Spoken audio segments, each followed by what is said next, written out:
name is Adam Lopez, and I am a professional baseball player with the White Sox organization. This past season, I was in Kannapolis in the Eloy affiliate. It's kind of you against the world, really. It's, ball's in your hands. You're the one that kind of controls the tempo of the game. It's like my second home. When I'm out there, I don't see fans, I don't see anyone, I don't hear anything. It's just me, that hitter, and the catcher. You're testing your body to push it to the limit every single day. So, it's always in the back of your head that you could get hurt, and it's part of the game.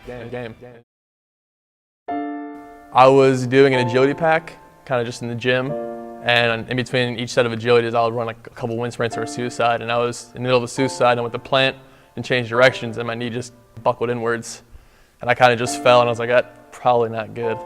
So I got home, elevated it, iced it, the whole rice thing. And the next morning I woke up and I was like, wow, this is really uncomfortable. It didn't hurt, but I couldn't really put too much pressure on it. I couldn't straighten my leg or bend it anymore. Adam showed up in my office. I saw him initially after his trauma. The MRI confirmed his diagnosis, which was pretty obvious on physical exam. 95% sure it's torn ACL. And I was just like, wow, I thought it was absolutely nothing. Good thing I came in, huh? So then he ordered MRI, and it's, like you said, torn ACL. At first I was kind of skeptical because obviously I hadn't known him, and this is for my career, so I was like, well, maybe I should fly to Chicago, get the team doctor to do it. After talking with his team physician and discussing what our treatment plan was here in Fredericksburg at Mary Washington, the team physician saw no benefit for him to travel to Chicago. There was going to be no difference in what they were going to do operatively versus what I do operatively. McDermott's actually one of the best knee doctors in the area, so I lucked out.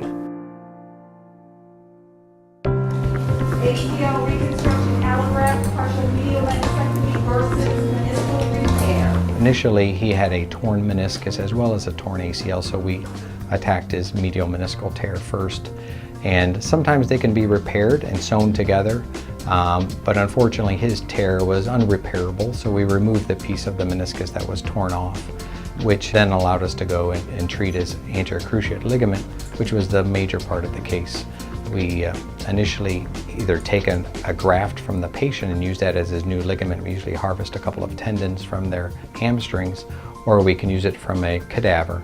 Once that graft is made on the back table, we size it to a certain size, and then we start making some holes through both his tibia and the femur to be the new sockets for that new graft, and we hold that in position with either some screws or suture on both sides of the knee.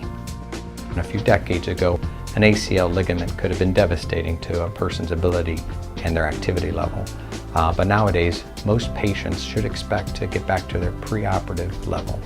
People need to know that the state-of-the-art care is here in Fredericksburg, and there's no need to leave the community to even perform on a major league level.